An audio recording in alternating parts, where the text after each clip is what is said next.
Hey, what is going on out there, all you gamers, YouTubers, streamers, Twitch players, everybody who loves video games? I'm Amphax coming at you with another video. Who's ready to step into the ring? Sorry, that's a Jet Set Radio reference. Love that game. Anyway, some news came out a couple minutes ago.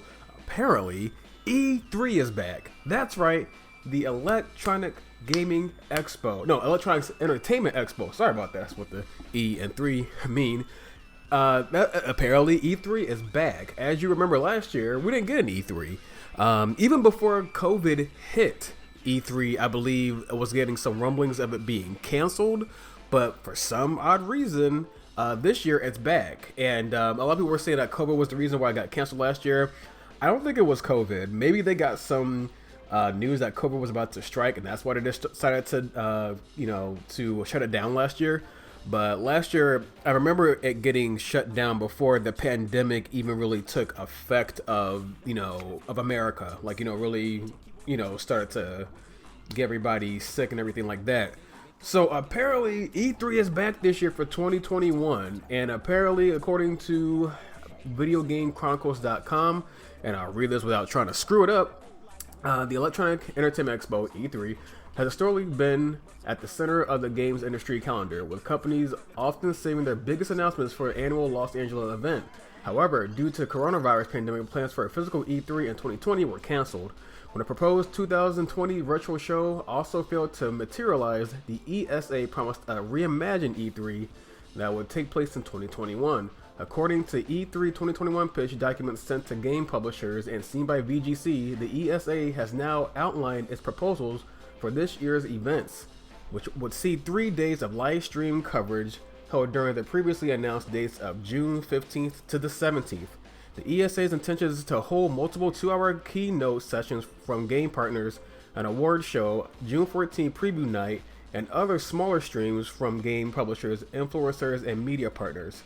The broadcast event would be supplemented by media previews the week before, as well as demos released on consumer platforms, according to the ESA proposal. So there you have it. E3 is back.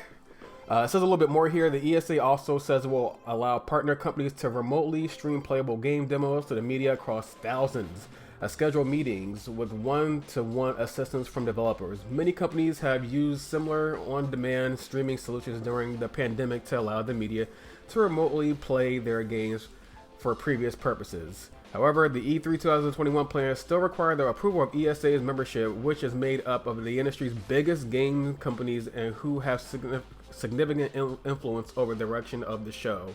The ESA was already facing significant pressure to reinvent E3, with several major publishers including EA, Sony, and Activision having abandoned the event. I remember that in recent years, and that was before 2020's cancellation, after which many companies such as EA and Ubisoft enjoy success running their own digital events. So there you have it. It's back. It still needs some approval from the ESA. I don't think it'll be that difficult, so it might be that they just need some approval from them, and then it'll be officially back. But this is good news because I love E3. I love E3 time because you get to see the biggest games announced. You get to see more stuff coming out for consoles. A lot of times consoles get announced at E3. And I think right now we kind of need something like that to kind of lift our spirits as far as gamers go. Because like I didn't want it to die.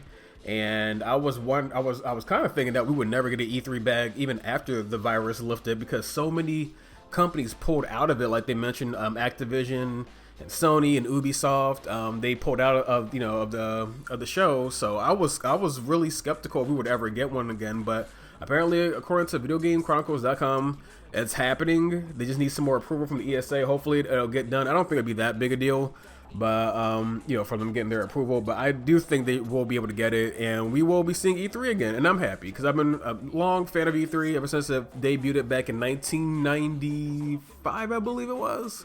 Yeah, I'm showing my age here, but yeah. What do you guys think? Are you guys excited about E3? The possibility of it coming back?